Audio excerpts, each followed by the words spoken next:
नमस्कार दोस्तों। तो दोस्तों केवीके से संबंधित छात्रों के लिए कुछ और ज़रूरी जानकारियाँ, तो इस वीडियो को अंत तक जरूर देखें, ज़्यादा से ज़्यादा शेयर जरूर करें।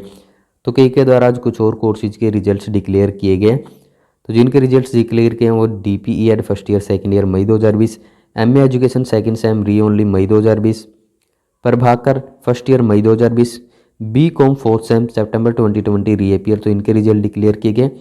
इसके अलावा BTech फोर्थ सेमेस्टर रीएपियर का रिजल्ट डिक्लेयर किए गए ओल्ड सिलेबस वाले स्टूडेंट्स का। तो जिनके भी रिजल्ट्स डिक्लेयर किए हैं संबंधित कोर्स के स्टूडेंट्स अपना रिजल्ट चेक जरूर कर लें। और अगर बात करें बीटेक का, जो न्यू सिलेबस वाले स्टूडेंट्स हैं जिनका केवीके डिजिटल यूनिवर्सिटी के साइट पर रिजल्ट आता है, तो उनका भी एक वीक तक रिजल्ट आने की पूरी संभावना है। तो जैसे जैसे रिजल्ट्स के मामले में जो भी अपडेट्स मिलती रहेंगी वो सारी आपके साथ शेयर की जाएंगी। इसके अलावा डिस्टेंस प्राइवेट के रिजल्ट्स के बारे में और जो इंटरमीडिएट रीअपेयर के अदर कोर्सेज के जिनके अभी तक रिजल्ट्स नहीं आए हैं उनके बारे में भी जल्द अपडेट मिल जाएंगी। तो सारी अपडेट्स आपके साथ शेयर की जाएंगी। वो भी रिजल्ट्स जो जल्द ही डिक्लेयर किए जाने की उम्मीद है, खासतौर पर इंटरमीडिएट रीअपेयर के। और जब जब भी रिजल्ट्स डिक्लेयर किए जाते हैं तो इनके साथ कुछ प्रॉब्लम्स जरूर आती हैं साथ में। तो क्या कुछ प्रॉब्लम्स इस बार आई हैं और क्या कुछ उनका समाधान होगा वो भी आपको बता देते हैं। तो इस बार प्रॉब्लम्स आई हैं कि एक थोड़ी सी अलग सी प्रॉब्लम आई है इस बार कि जिस स्टूडेंट का जो पेपर है जो इस बार उसने दिया ही नहीं, और पिछली बार वो पेपर यानी कि जो पेपर पहले ही क्लियर हो चुका था, जो सब्जेक्ट उसका क्लियर था, उसके अलावा जो 2 सब्जेक्ट के एग्ज़ाम इस बार दिए थे बीटेक के, तो उन दोनों तो क्लियर हैं, लेकिन जो पिछली बार एग्ज़ाम क्लियर हो चुका था उसमें इस बार री दे दी खाम खा। तो ये पता नहीं रिजल्ट अपडेट करते वक्त, रिजल्ट को फीड करते वक्त क्या कर रहे थे कि जो पहले ही क्लियर हो चुका है सब्जेक्ट उसका दोबारा से पेपर तो होना नहीं, और दोबारा स्टूडेंट पेपर भी क्यों देगा। तो जो पहले ही क्लियर है उसमें फिर से जो है बिना बात के इन्होंने उठा गए री दिखा दी। जबकि इस बार स्टूडेंट के सिर्फ 2 ही पेपर थे, 2 उसने दे दिए और दोनों क्लियर। तो कुछ ना कुछ गड़बड़ ऐसी देखने को ज़रूर मिलती रहती है और ये एक अलग ही किस्म की इनकी गलती देखने को मिल रही है। इसके अलावा एक स्टूडेंट थे जिनके 2 पेपर थे, दोनों में एब्सेंट दिखा दिया, जब रिजल्ट आया चेक किया तो दोनों में एब्सेंट। जबकि सारे काम जो है टाइम से हो रखे थे, टाइम से किए गए थे, PDF भी टाइम से सबमिट की गई थी, सारे काम टाइम से किए गए थे।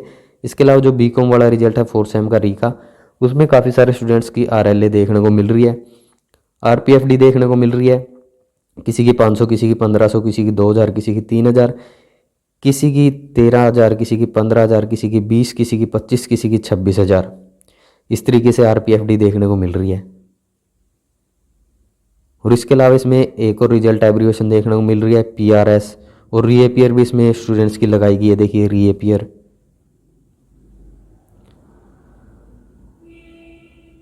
इसके अलावा जो रिजल्ट एब्रीवेशन है एक वो PRS भी देखने को मिली। तो देखिए रीअपियर भी लगाई गई है, और इसके अलावा यहाँ पर देखिए PRS। तो इन रिजल्ट एब्रीवेशन PRS का मतलब क्या होता है, प्रीवियस रिजल्ट स्टैंड, यानी कि इनका कहना है कोई पुराना रिजल्ट खड़ा है। तो ये सारी रिजल्ट एब्रीवेशन है। RPFD रिजल्ट प्रोविजनल फी डिफाल्टर, तो अगर किसी ने पहले ही सारी फीस क्लियर करवा रखी है, उसके पास उसका प्रूफ पड़ा है स्टूडेंट के पास, तो जाके यूनिवर्सिटी में प्रूफ दिखाएं, कैश एंड फी सेक्शन से वेरीफाई करवा के, जो भी आपका डीलिंग ऑफिशियल है वहाँ पर उनको जाके ज़रूर दिखाएं। अगर किसी की फ़ीस पेंडिंग है तो वो फ़ीस क्लियर ज़रूर करवाएं, RPFD क्लियर ज़रूर करवा लें, और संबंधित जो भी आपका डीलिंग ऑफिशियल है वहाँ पर ज़रूर दिखाएं, कैश एंड फी सेक्शन से वेरीफाई भी ज़रूर करवा लें। जो RLA है result late due to non availability of marks, जो कि जैसे पहले रिजल्ट डिक्लेयर किए गए थे BA पार्ट 3 का, BA BSc BCom के जो रिजल्ट आए थे, इसके अलावा री के, उनमें प्रॉब्लम देखने को मिली थी। तो ये वही प्रॉब्लम है कि एग्ज़ाम सेंटर की तरफ से अवार्ड सबमिट नहीं किए गए हैं। ये मेन प्रॉब्लम ये है। Result late due to non availability of marks PRS previous result stand. तो स्टूडेंट्स को करना क्या, जिनका यहाँ पर ये रिजल्ट एब्रीवेशन देखने को मिल रही है RPFD को छोड़ के, वो स्टूडेंट्स जो है अपने एग्ज़ाम सेंटर में जाएं, उनसे पूछेंगे आपकी सीट चेक करी या नहीं करी, अवार्ड्स यूनिवर्सिटी में भेजे नहीं भेजे, तो ये जानकारी उनसे ज़रूर ले लें और सारे प्रूफ अपने साथ लेकर ज़रूर जाएं। अगर वो कहें कि भेज दिए तो उनसे रिक्वेस्ट करेंगे आप उसका प्रूफ ज़रूर दिखाएं। अगर वहाँ से आपकी समस्या का समाधान करने का वो कर देते हैं एग्ज़ाम सेंटर वाले तो अच्छी बात है, अदरवाइज आप यूनिवर्सिटी में विजिट कर सकते हैं। तो यही जो है 2 तरीके हैं जो आप कर सकते हैं जिससे कि आपकी समस्याओं का समाधान हो जाएगा। अगर आपको इस संदर्भ में कोई कन्फ्यूजन है तो आप टेलीग्राम पर मैसेज करके पूछ सकते हैं, अगर आपको इस बारे में कोई कन्फ्यूजन हो तो जिनकी वेबसाइट है RLA है, जो रिजल्ट एब्रीवेशन है, वो अपने एग्ज़ाम सेंटर में ज़रूर जाएँ, वो आपकी मदद ज़रूर करेंगे। इसके अलावा DHE द्वारा पीजी एडमिशन के संदर्भ में जो कॉलेजों के एडमिशन है उसके संदर्भ में नोटिस जारी किया गया था, जिसमें किया कहा गया था कि जो फिजिकल काउंसलिंग होगी जो खाली सीटों के लिए वो 24/12/2020 से होनी है। तो जिन स्टूडेंट्स के एडमिशन नहीं है, जिन्होंने एडमिशन लेना है, तो वो इस बात पर गौर जरूर कर लें। इसके अलावा कुछ और जानकारियां हैं। तो ये एक शेड्यूल रिवाइज किया गया है। एमएससी थर्ड सेम के पेपर थे, तो यहाँ पर जो पेपर थे उनका शेड्यूल 9 तारीख से 11 जनवरी कर दिया गया, 9 जनवरी से 11 जनवरी।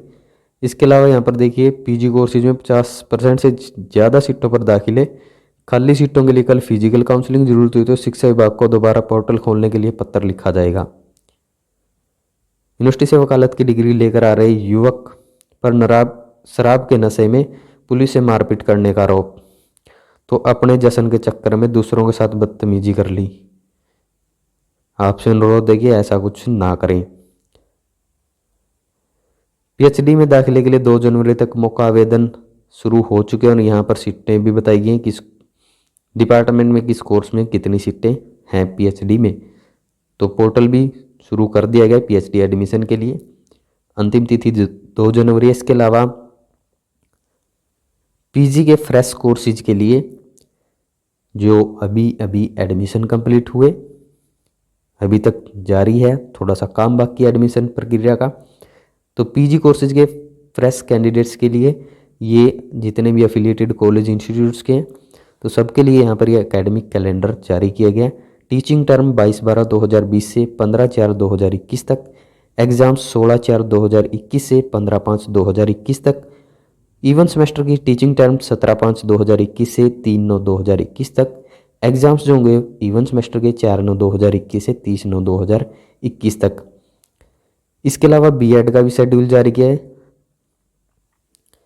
इसके अकॉर्डिंग जो एडमिशन 16/11/2020 से शुरू हुए, टीचिंग टर्म्स जो शुरू होगी 24/12/2020 से 31/8/2021 तक, और जो एग्ज़ाम्स होंगे वो 1/9/2021 से शुरू होंगे।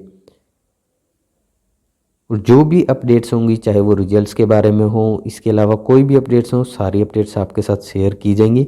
और अगर बात करें टीडीई की साइट पर, ये रिजल्ट जो 21 तारीख को एक अपलोड किया गया था, बीसीए थर्ड ईयर का था ये रिजल्ट, मई 2020।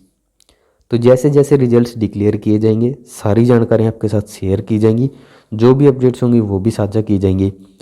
और अगर बात करें ओड सैम के एग्ज़ाम्स के बारे में, तो यूजी कोर्सेज वाले जो स्टूडेंट्स हैं जिनके क्लासें लग रही हैं, तो वो ये ज़रूर बताएं कि आपके 90 टीचिंग डेज कंप्लीट हुए हैं या नहीं हुए हैं, और आपके प्रैक्टिकल कंडक्ट करवाए जा रहे हैं नहीं करवाए जा रहे हैं। और अगर बात करें खासतौर पर बीटेक वाले स्टूडेंट्स के बारे में, तो जैसे कि प्रैक्टिकल एग्ज़ाम से पहले कंडक्ट करवाए जाते हैं, तो जैसे ही प्रैक्टिकल कंडक्ट करवा लिए जाएंगे, प्रैक्टिकल शुरू हो जाएंगे, उसके बाद जो है डेट शीट आने की पूरी संभावना बढ़ जाएगी। तो जितनी जल्दी प्रैक्टिकल हो जाएंगे उतनी जल्दी आगे फिर डेट शीट आने की संभावना है। और जैसे कि एनेक्सर ए में मेंशन आपको पहले ही बताया गया है, जिन जिन कोर्सेज जो कोर्सेज उसमें मेंशन है, जो सेमेस्टर मेंशन है, उनके एग्जाम्स ब्लेंडेड मोड में कंडक्ट करवाए जाने हैं। तो इसके बारे में आप ज़्यादा कन्फ्यूजन क्रिएट ना करें। एनेक्सर ए में साफ तौर पर जितने भी कोर्सेज हैं वो मेंशन किए गए हैं, और जो एग्ज़ाम्स की गाइडलाइन है उसमें भी साफ तौर पर लिखा है कि जो एनेक्सर ए के कोर्सेज हैं उनके एग्ज़ाम्स ब्लेंडेड मोड में कंडक्ट करवाए जाएंगे। इसके अलावा जो यूजी कोर्सेज वाले स्टूडेंट्स हैं, कॉलेज वाले स्टूडेंट्स हैं, पीजी कोर्सेज के कॉलेज वाले स्टूडेंट्स हैं, उनके एग्ज़ाम्स का शेड्यूल अभी बाद में आएगा। यानी कि जो फाइनल डिसीजन होगा कि उनके एग्ज़ाम्स का मोड क्या रहेगा, ऑनलाइन रहेगा ऑफलाइन रहेगा, वो जैसे ही अपडेट्स मिलती रहेंगी सारी आपके साथ शेयर की जाएंगी। फिलहाल आप सभी अपनी तैयारी जारी जरूर रखें। तो जिनके एग्ज़ाम्स दिसंबर में शुरू होने थे उनकी डेट शीट आ चुके हैं, जिनके जनवरी के फर्स्ट वीक सेकेंड वीक या उसके बाद शुरू होंगे उनकी डेट शीट बाद में आएंगी। तो जैसे जैसे अपडेट्स आती रहेंगी सारी जानकारी आपके साथ शेयर की जाएंगी। ऐसी अपडेट पाते रहने के लिए चैनल से जरूर जुड़े रहें। वीडियो को अंत तक देखने के लिए आप सभी का बहुत बहुत धन्यवाद। वीडियो को ज़्यादा से ज़्यादा शेयर जरूर करें। और रिजल्ट्स एब्रीविएशन के मामले में अगर आपकी कोई समस्या है तो आप टेलीग्राम पर कॉन्टैक्ट कर सकते हैं।